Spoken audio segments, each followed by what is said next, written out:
Los guardianes, los sirvientes, el propio capitán, todos me acusaron de haber dirigido el ataque.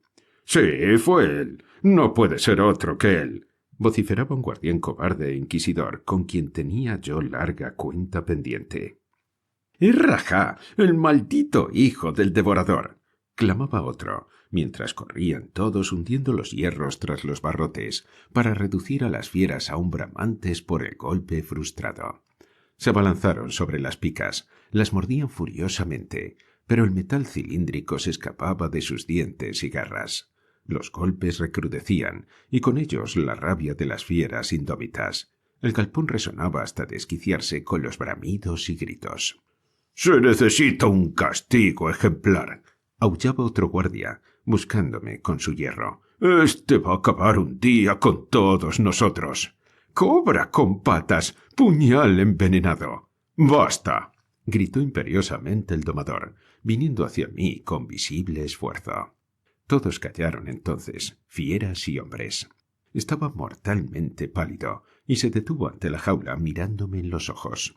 Yo, replegado en el fondo, doblé lentamente las patas y sin quitar tampoco mi vista de la suya, quedé inmóvil. Durante un rato se hubiera dicho que de una pupila a otra iba un finísimo rayo de odio centelleante, mortalmente envenenado. «¿Con qué eres tú?», me dijo con la voz temblante de ira contenida. «De modo que te has hecho capitán de bandidos. Tú, el hijo de un devorador de hombres, es decir, de un tigre valiente entre todos. Y no contento con esto, te vas a agazapar detrás de mí para asesinarme a traición, mientras los otros me atacan de frente. ¡Cobarde!». La acusación era tan terriblemente injusta que lancé un vibrante rugido. «¡Sí, cobarde!», clamó con voz tronante el domador, irguiéndose en toda su alta estatura. Desde los guardianes se levantó un murmullo.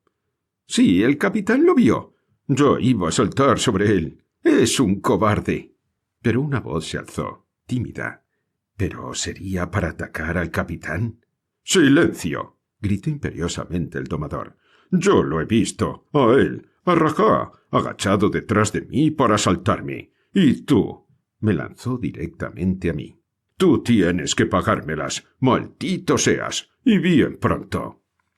Entonces, hastiado y repugnado de tanta injusticia y tiranía, me erguí y, clavando mis ojos en los suyos, le envié un rugido de cuanto desafiante desdén cabe en un corazón de tigre real ante una alimaña cobarde y cruel. El domador lo apreció en todo su valor. Su rostro se puso aún más lívido de odio. «Sí, ahora mismo», clamó, colocando la mano en la puerta. «A ver, los guardianes, fuera de aquí todos esos animales. Dejen únicamente a Rajá. Vamos a quedar solos». Todas las jaulas de ensayo tienen una puerta trasera hasta la cual se puede hacer rodar la jaula común de vivienda cuando es preciso. Concluido el ejercicio, se vuelve a abrir la puerta de comunicación y las fieras entran de nuevo en su casa. Como esta rueda puede transportarse de un lado a otro. La maniobra se hizo, pues, en tal sentido.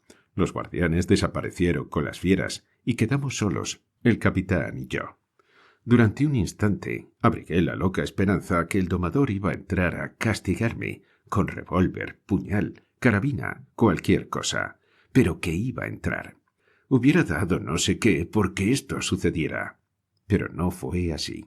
Kimberley llevó de nuevo la mano a la puerta de la jaula, y ante la sacudida eléctrica y el destello de insensata alegría que brilló en mis ojos, comprendió lo que deseaba.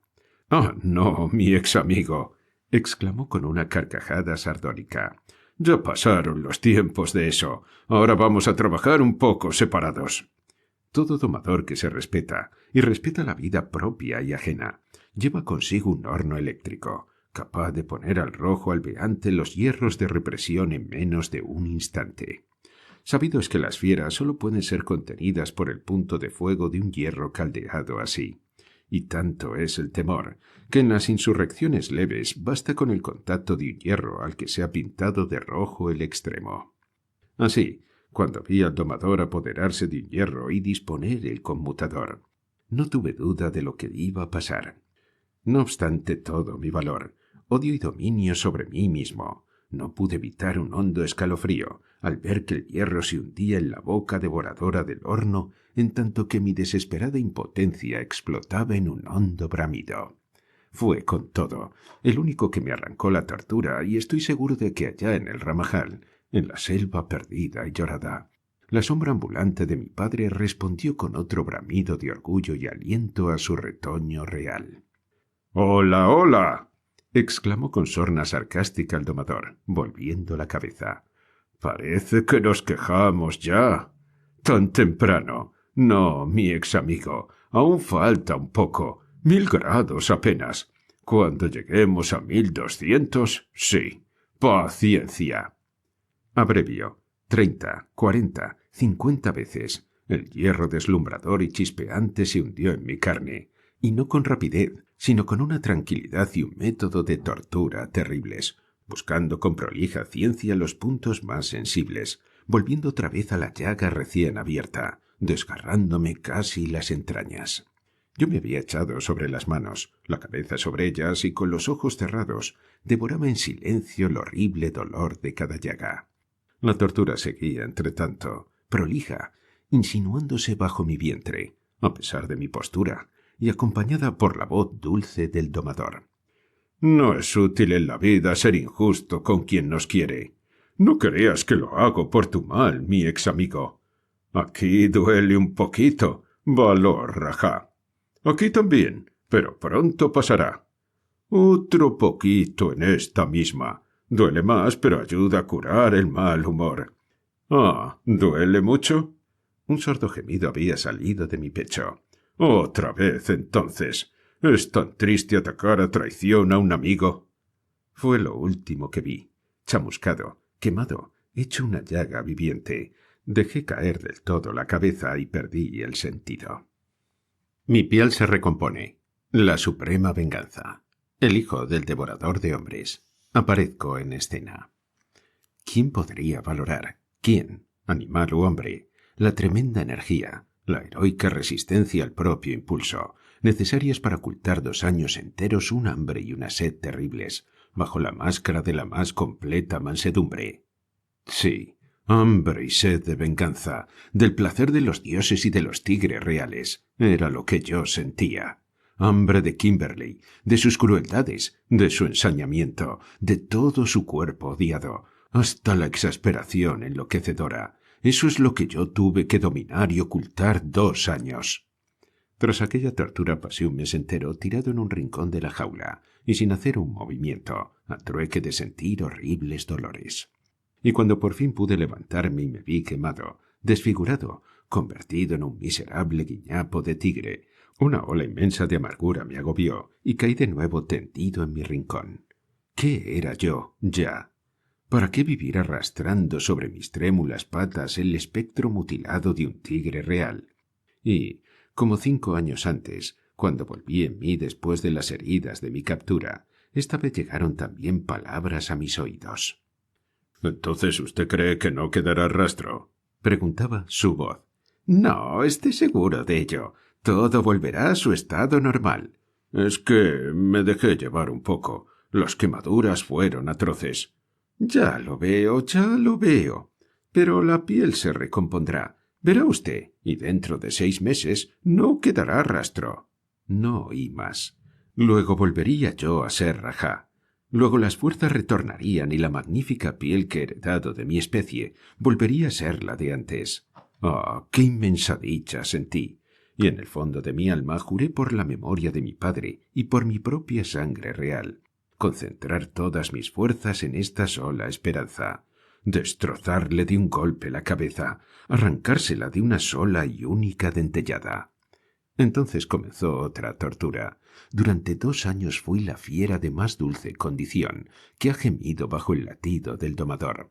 No hubo insulto, sacudida, golpe de hierro, a que yo respondiera con leve gruñido de pasajero fastidio, pero nada más. No podía disimular mayor mansedumbre, porque ésta, cuando es excesiva, despierta justa desconfianza. Tuve asimismo que luchar 2 años contra la de mi domador. «Cuidado», le advertían. «Este animal está muy cambiado para que sea de buena fe su mansedumbre». «Sí, ya lo sé», respondía Kimberly. «No le pierdo de vista». Y poco a poco mi amaestramiento recomenzaba. «¡Cuidado!», insistían otra vez. «Un tigre no olvida nunca lo que usted ha hecho». «Veremos, veremos». Y aunque no me perdía jamás de vista, continuaba haciéndome girar con mis compañeros.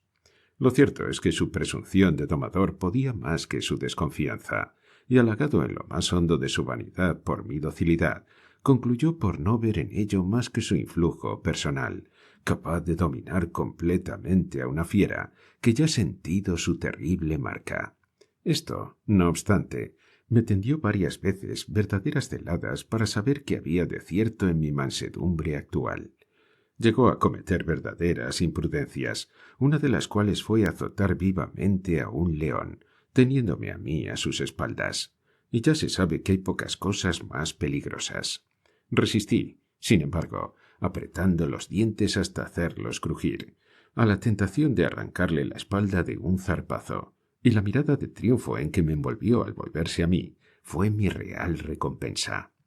Con esto la vanidad lo cegó del todo, y contra la opinión de sus compañeros de oficio, se arriesgó un día a la prueba decisiva que marca conjuntamente el máximo de audacia de un domador y de la bondad de carácter de una fiera: hundir la cabeza en la boca del animal.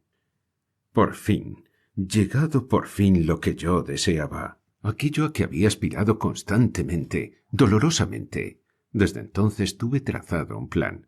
Una noche de gala en que el circo estuviera repleto y el nuevo triunfo del capitán Kimberly atronara el recinto. Esa noche, ¡trac! Nadie puede apreciar, si no es tigre y no ha odiado inmensamente a un hombre, lo que yo sentía al preguntar el estallido de sus vértebras. Y llegó la hora, por fin. Los diarios habían anunciado estruendosamente la nueva hazaña de Kimberly, rey de los domadores. «Esta noche, inaudita hazaña del capitán Kimberly, la prueba más peligrosa, el heroísmo en su esplendor. El capitán Kimberly meterá la cabeza dentro de la boca de Rajá, el hijo del devorador de hombres del Ramajal. Rajá, rey de las fieras». El mundo elegante, siempre afanoso de impresiones fuertes, había respondido al llamado. El circo deslumbrante de luces ostentaba en su recinto la flor del gran mundo de Calcuta. Era sobrado conocida la historia del devorador de hombres, para que el público no acudiese a ver la degradación de su retoño imperial. El hijo de aquel sombrío héroe, dejándose hundir la cabeza en su boca cobarde y sumisa. Era menester ver eso. La gran prueba. Kimberly hunde la cabeza. Mi boca se cierra. Un tiro, un tiro. Encuentro inesperado. Sí, yo también quería verlo. A las 11 de la noche, después de un largo intervalo que no hizo sino excitar más al público, apareció en el picadero el capitán Kimberly, que avanzó gallardamente al medio. Allí, juntando los pies, saludó con su fusta. Aturdidos aplausos acogieron su presencia. Un instante después entraba en la gran jaula con mis 7 compañeros, y los ejercicios se desarrollaron como siempre. Pero el público estaba impaciente. Todo esto le parecía nimio. Quería verme a mí. Por fin me llegó el turno, y mi jaula apareció bajo nuevos y calurosos aplausos. Kimberly hizo una señal imperiosa, y un hondo silencio acogió su orden. Entonces, abriendo rápidamente la puerta de la jaula, entró. Aquí una explicación. El público admira profundamente la prueba que consiste en acorralar una fiera a latigazos. El animal ruge, parece que va a lanzarse contra el domador, y la impresión es fuerte en el espectador. Nada es menos peligroso, sin embargo, y los domadores lo saben bien, con la condición de que el látigo no toque a la fiera. Si esto llega a suceder por un terrible descuido, el domador está enseguida en inmenso peligro. Desde luego, una de las mayores maestrías de los domadores consiste en simular perfectamente un latigazo, siendo así que solo lo hacen restallar en el aire a pocos centímetros del animal rugiente. La ilusión es completa, y de aquí la emoción del público. Esta proeza se repitió conmigo esa noche, y tratándose de un tigre real, al cual se le entregará momentos después la cabeza indefensa, la ficción era tremenda para el público. De modo que cuando Kimberly, después de apaciguarme con las manos, me abrió las mandíbulas, y bajo la blanca luz de los focos, el público vio brillar como fúnebres puñales mis potentes colmillos, El silencio se hizo aún más imponente, si es posible. Entonces, con un suave movimiento, Kimberly se inclinó, y desde este momento su cabeza desapareció. Estaba dentro de mi boca, de la boca de Rajá, a mi completa disposición. Como una extensión de lava candente dentro del cráter de un volcán, así subió a mi alma el recuerdo 1000 veces más quemante de las torturas que había sufrido. Mío, mío, por fin. Estoy seguro de no haberme estremecido, ni haber delatado en lo más mínimo el profundo oleaje que la venganza levantó en mi corazón. Cuando, después de un instante, Kimberly quiso retirar la cabeza, tropezó con mis colmillos. Yo, en cambio, sentí el estremecimiento que corrió por todo su cuerpo. Volvió a hundirla suavemente y con igual pausa intentó retirarla. Otra vez tropezó. El público había seguido la maniobra presa de honda angustia, y cuando la segunda se convenció de que la cabeza no salía porque el paso se había estrechado, un grito de terror resonó en el recinto, a tiempo que los guardianes hacían trágicas señales de silencio. Para que se comprenda bien esto es preciso otra explicación. Los animales salvajes enjaulados, en general, y en particular el elefante y las fieras, sufren en determinado momento un fulminante cambio de carácter que se manifiesta por una explosión de furor. Lo terrible de este cambio es que se opera sin que nada un segundo antes lo dé a suponer. Bruscamente, el animal más dócil y cariñoso con su amo se lanza sobre él, presa de incontenible rabia, y desde ese momento hasta su muerte queda convertido en real y verdadera fiera. En el elefante es sumamente común esa locura. En los leones y tigres, siendo lo menos, sobreviene, sin embargo. Por esto, la vigilancia constante del domador, en especial cuando tiene un león detrás de él, y por esto también ciertas proezas, como la que se efectuaba conmigo en ese momento, son tan terriblemente peligrosas. Si en el momento en que la cabeza se hunde, el animal cambia súbitamente de carácter. Tal fue la creencia de los guardianes, y de aquí el silencio que impusieron para aplacarme en lo posible. Oh, no, no había en mí locura ninguna, y sabía perfectamente lo que hacía. Sabía también que mientras yo persistiera en mi actitud, nadie se atrevería a intentar un paso contra mí, y saboreaba entre tanto con feroz deleite la agonía de aquel domador de tigres. Entre la espantosa angustia del público, algunas voces sonaron. «¡Matarlo! ¡Hay que pegarle un tiro!» «¡No! ¡Cuidado! ¡Va la vida del domador!» «¡Sí, sí!» «¡No se puede! ¡Silencio!» «¡Un cazador! ¡Un tirador que no yerre!» «¡No hay ninguno!» «Sí, sí». Ya había pasado un minuto. Sentí en la boca la cabeza helada de Kimberly, mientras su cuerpo inmóvil, tetanizado por la angustia de muerte, pendía casi de mis fauces. Un minuto de esa tortura valía bien los 30 que yo había sufrido bajo su punta de fuego, e iba a concluir ya con el miserable trozándole las vértebras, cuando mi vista cayó sobre un pálido rostro de varonil belleza que desde un palco me observaba. La primera sacudida la tuve ante la marmórea serenidad de aquel rostro, la segunda, al sentir en mí la mirada de aquellos ojos negros. Un mar de recuerdos remontó a mí desde mi lejana infancia, y vi súbitamente el cuadro. Lord Aberdale avanzando hacia mi padre, fijos los ojos en la terrible mirada de la fiera. Era él, sí, el adolescente de entonces. Y súbitamente lo vi en otra escena, tendido al lado de mi madre, el lado de heroísmo y de muerte próxima. Sí, era él, a cuya mano había yo devuelto todo el calor que podía en mi propia desolación. Los gritos continuaban. «¡Un cazador! ¡Sí, Lord Aberdale! Lord Aberdale, solo él puede hacer eso. Él lo conoce, mató a sus padres. Es el cachorro que lo iba a devorar. ¡Raja!». Todos los ojos se habían vuelto a Aberdale, el célebre aristócrata inglés que honraba al circo con su presencia esa noche. Solo él se consideraba capaz de una hazaña semejante. Yo lo vi salir del palco, de rigurosa etiqueta, y avanzar por la pista con aquella suprema elegancia que recordaba bien. Su belleza, viril ahora, había conservado el mismo mágico poder de la mirada. Yo lo vi llegar hasta la jaula y abrir la puerta con su mano enguantada, y sin poder arrancarme a la fascinación que me embargaba, lo vi detenerse delante de mí.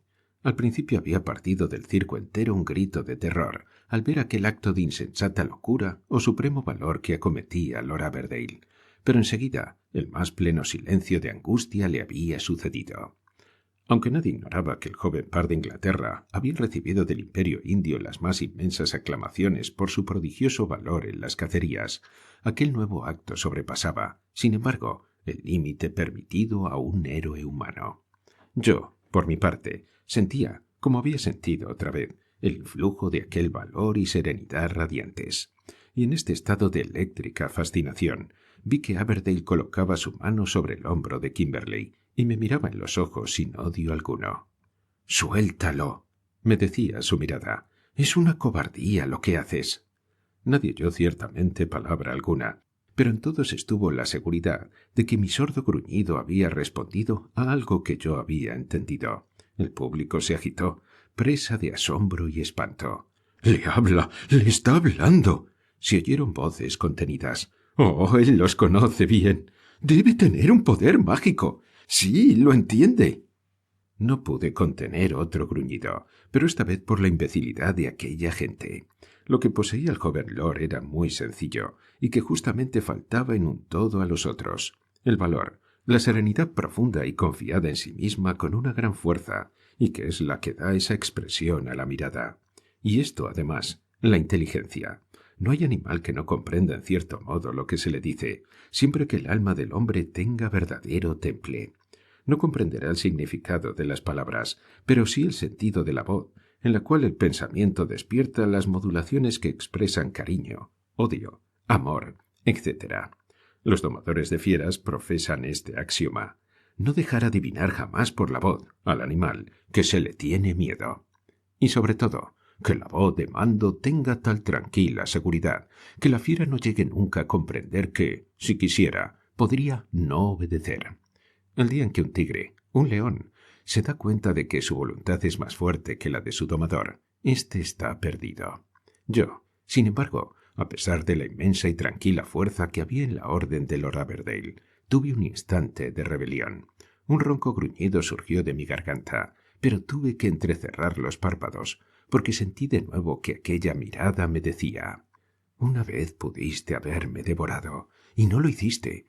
Yo había perdido las fuerzas, pero no el sentido. Trataste de revivir en mí una vida que había cortado la de tus padres, y sé qué recompensa tuviste. No manches ahora aquella acción con un asesinato que no es digno de ti, que has visto en tu juventud actos de mejor valor, ni de mí, que te conocí con mayor nobleza». Oh, sí, nos habíamos conocido en una situación bien distinta a la presente, y no necesitaba recordármelo. Pero ese mismo pasado que evocaba no hizo sino exaltar mi degradación actual, y resistiendo aún a su influjo mágico, me rebelé de nuevo. Con un rugido ahogado, todo lo violento que pudo ser por el obstáculo de aquella miserable cabeza que no quería abandonar, le lancé mi desafío. Aberdale, inclinándose, cogió la fusta caída a mis pies, y al incorporarse vi que estaba pálido. «No eres tú», me decía su palidez, «el cachorro que a expensas de su libertad trató de salvar mi vida». Entonces, con una voz de inquebrantable imperio, que la palidez de aquel semblante de héroe hacía tanto más ineludible, me dijo, esta vez en voz alta: «¡Suelta!». Durante 5 segundos en que traté desesperadamente de resistir su mirada, me sentí oprimido, dominado, achicado en todo mi ser por el centelleo de voluntad de aquellos ojos negros. Y solté. De mis fauces abiertas y babeantes cayó la cabeza del domador, que se aplastó en el suelo, desmayado. Aberdale tiró la fusta, ya inútil, y sin dignarse mirarme de nuevo, salió de la jaula, limpiándose los guantes del polvo del látigo. Jamás se volverá a ver una más intensa ovación de público conquistado por un acto de sobrehumana voluntad. Las lámparas eléctricas temblaron sacudidas por el clamor delirante, y sólo el respeto al altísimo nacimiento de Aberdale impidió a la muchedumbre alzarlo en triunfo. La función estaba ya de hecho concluida con aquella casi tragedia.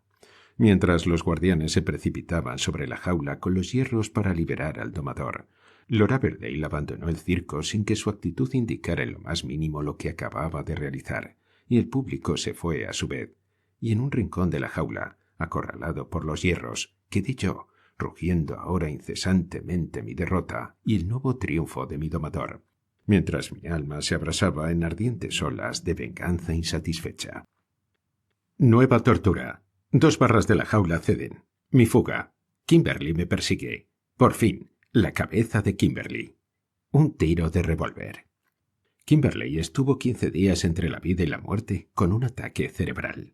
Deliraba constantemente, pidiendo con gritos desgarradores que le cortaran de una vez la cabeza, antes de soportar un segundo más la horrible tortura de sentirse dentro de mi boca. Al fin su constitución robusta venció, y un mes después de aquella trágica noche, vi a Kimberly entrar en el recinto de las fieras y avanzar dificultosamente hacia mí, sosteniéndose en los montantes de las jaulas. Al verlo otra vez, con su expresión de odio y crueldad dirigirse hacia mí, el horno eléctrico subió en una llamarada a mi recuerdo, y una nube de sangre me cegó. Me abalancé sobre él, con un rugido, y la jaula entera tambaleó por la terrible sacudida contra los barrotes. Kimberly se sonrió, con una sonrisa 1000 veces peor que una amenaza de muerte. «No, no», me dijo apaciguándome con un ademán. «No empezaremos todavía, porque estoy débil aún, y quiero gozar de todas mis fuerzas para apreciar en su justo valor lo que sientas con un nuevo juguete que estoy haciendo preparar para ti. Te advierto, sí, que perdiste la ocasión de vengarte. Y esto por tu cobardía, tu defecto capital. Raja, no tuviste valor para troncharme la cabeza de un golpe, ni la dignidad de resistir a un solo hombre, aunque éste sea Lord Aberdale, que te amenazaba con un latiguillo, como un vil perro. Esto es lo que sabes, pero sí puedo jurarte que nunca más te ofreceré una ocasión como aquella para que te vengues. Y después, estimo demasiado el buen nombre de mis fieras para exponerte a nuevos actos de abyección y cobardía de tu parte, que deshonrarían a tu especie. Medita bien esto, Raja. Esfuérzate en dominar tu natural débil y asustadizo, que yo, para tus pequeños defectos de ingratitud conmigo, estoy ensayando un nuevo correctivo, mucho más eficaz, querrás creerlo, que aquel juguete del horno eléctrico. Ah, ese era Kimberly. Esa crueldad y dulzura inquisitoriales eran bien suyas. ¿Para qué inesperado y terrible suplicio debía prepararme? Al día siguiente entraron 2 personas. Tuve un sobresalto, y mi corazón se dilató en una oleada vital que yo conocía bien. Delante de mí estaba Lord Aberdale. Kimberly lo acompañaba, y su actitud expresaba el más profundo respeto y orgullo de estar al lado del alto aristócrata. «Milord, aquí está Raja», dijo Kimberly deteniéndose. Lord Aberdale me miró entonces, y yo sentí que mi cuerpo entero vibraba de emoción. Algo, sin duda, recordaba él de un pasado ya lejano, que era lo que también recordaba yo. «Sí», repuso al fin, «está muy cambiado. Hace mucho tiempo que no nos veíamos». Se sonrió. Kimberly evitaba mirarme. «Creo», continuó Aberdale, «que a usted le será imposible conservarlo más con usted. Después de lo que ha pasado, desearía tenerlo». «Usted, milord, pero si es una bestia vengativa y cruel hasta donde se puede decir». «No tanto», se sonrió de nuevo Aberdale. «Además tengo ciertos motivos para no creerlo así», agregó pasándome la mano por la cabeza detrás de los barrotes. Yo lancé un leve gruñido, pero no me moví. Kimberly se puso pálido de despecho y envidia al ver que yo no destrozaba la mano del atrevido. «Cuidado, milord», exclamó. «Es una fiera vil». «Con usted es posible. Yo lo compro, Kimberly», agregó. El natural codicioso de éste se expandió de alegría ante la enorme suma que podría obtener, pero al mismo tiempo luchaba con el ardiente deseo de aplacar su rencor en mí, con nuevas torturas, y que tendría que abandonar si me perdía. «Milord, un tigre amansado así vale mucho». «¿Cuánto?», preguntó sencillamente Aberdale. «No sé, mucho, milord». «¿Cuánto?», repitió Lord Aberdale, mirándolo. «Tal vez 1000 libras, tal vez más, milord». «Luego 2000 le serán suficientes. Dígnese pasar por el Banco de Inglaterra. De aquí a una hora le entregarán la suma, pero con una condición, que la cantidad ligeramente superior a la indicada por usted, disculpa en cierto modo, que usted mismo, pues los guardianes pueden descuidarse, lo conduzca a mi bungalow en el Ramajal. ¿No le parece excesivo?» «Por los grabados que conozco», objetó con sorpresa y respetuoso reproche Kimberly. «Aberdale's Palace no es un bungalow, milord».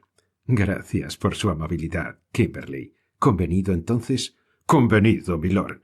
¿Cuándo debo partir? Esta noche. Yo iré también. Aberdeen salió.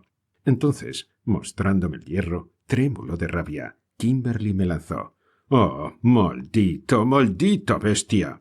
Te escapas a mi venganza, protegido por ese maldito aristócrata que el demonio confunda, y que tiene no sé qué diabólicas relaciones contigo. Oh, pero antes de salir de aquí te voy a dar una lección para que recuerdes toda la vida al capitán Kimberly».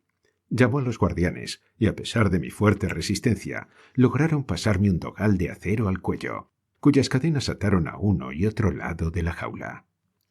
Me vi así inmovilizado, sin poder avanzar un paso, ni poder alcanzar a tender mi garra fuera de cierto límite. En el borde preciso de este límite se sentó Kimberly en una silla, con la fusta en la mano, y entonces, mientras yo hacía inauditos esfuerzos para tenderme y alcanzar 5 centímetros adelante, nada más, y arrancarle las entrañas, Kimberly cruzó mi cara con el látigo 1 y 100 veces.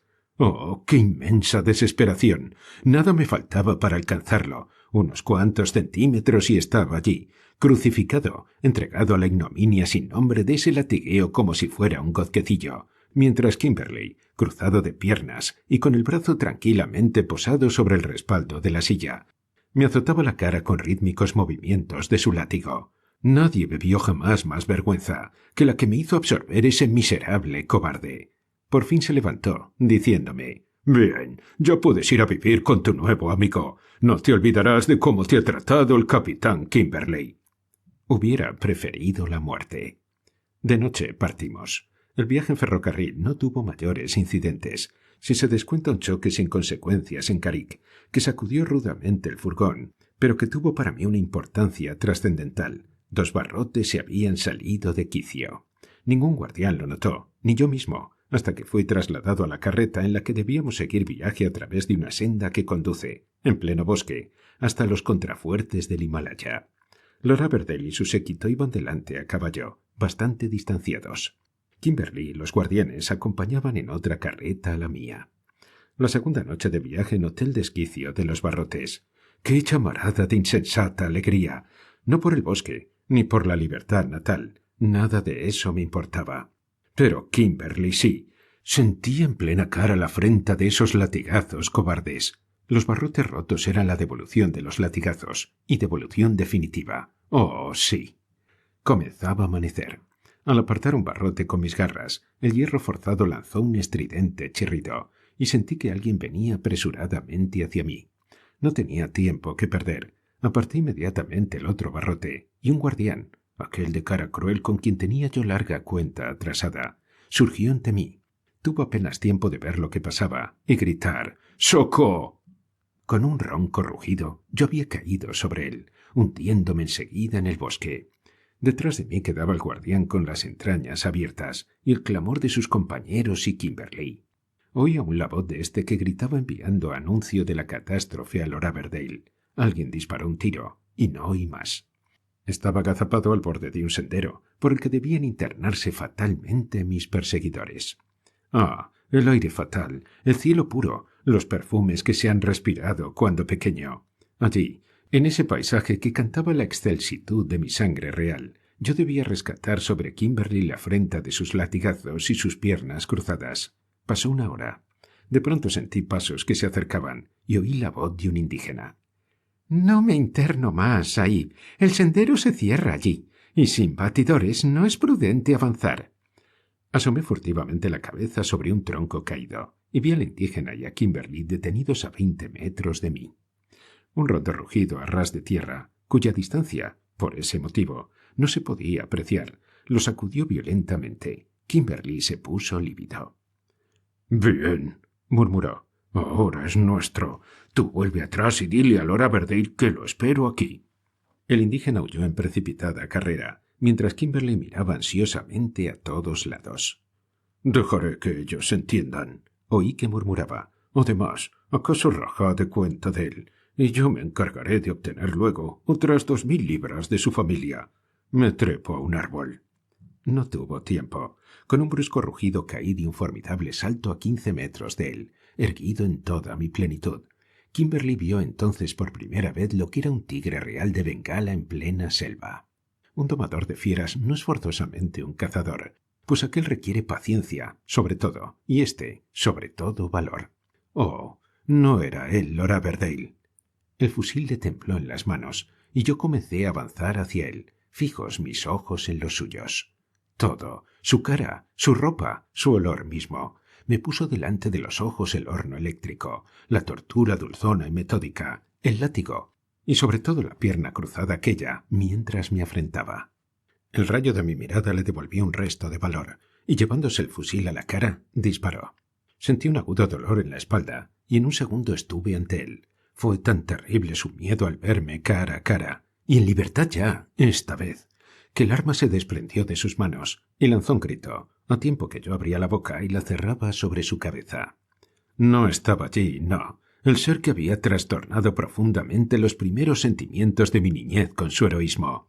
Y los segundos pasaban, y mi alma se empapaba con el supremo deleite de borrar la mancha de los latigazos. Pero mi destino estaba matemáticamente trazado. Un ruido violento que hacía retemblar la tierra llegó a mis oídos. Era una desesperada carrera de caballo. Un momento después, en la curva del sendero, aparecía Lord Aberdale, sin sombrero, pálido por la generosa emoción de no llegar a tiempo. Yo lo vi lanzarse del caballo y avanzar hacia mí con el revólver en la mano. Yo lo oí que me gritaba «¡Suelta!» con su clara voz de imperial voluntad, cubriéndome con la mira de su revólver. Pero esta vez no. Él no sabía cuál había sido mi tormento diario durante 5 años. Cuáles fueron las torturas y afrentas del miserable para conmigo. Y no tenía, como yo, un balazo en la espalda. Y mirando fijamente a Aberdale, oprimí las mandíbulas. ¡Trac! Mientras el cuerpo decapitado de Kimberly se desprendía de mi boca, vi que una sombra pasaba por el rostro de mármol de Aberdale, y sentí instantáneamente el estampido del tiro y un dolor lacerante en los pulmones. Todo dio vueltas a mi alrededor y caí desplomado. Aquí terminan mis memorias. Ahora, mientras recuerdo aquellos dolores, echado sobre una fresca estera, tengo a mi lado a Lord Aberdale, leyendo, cuya mano se baja a ratos a acariciar mi cabeza. Estamos en Aberdale's Palace, en pleno Ramajal. Detrás de nosotros, el Himalaya sombrío hunde en el cielo su inmaculada blancura. Delante, tras las palmeras del parque, la selva natal me envía su incitante perfume. Pero yo entrecierro los ojos de beatitud, y mientras Lord Aberdale, sin quitar los ojos del libro, vuelve a bajar la blanca mano, yo siento a su contacto que mi ser se expande en eléctrico ronroneo, y paso lentamente mi lengua por aquella mano de héroe, feliz de ser suyo.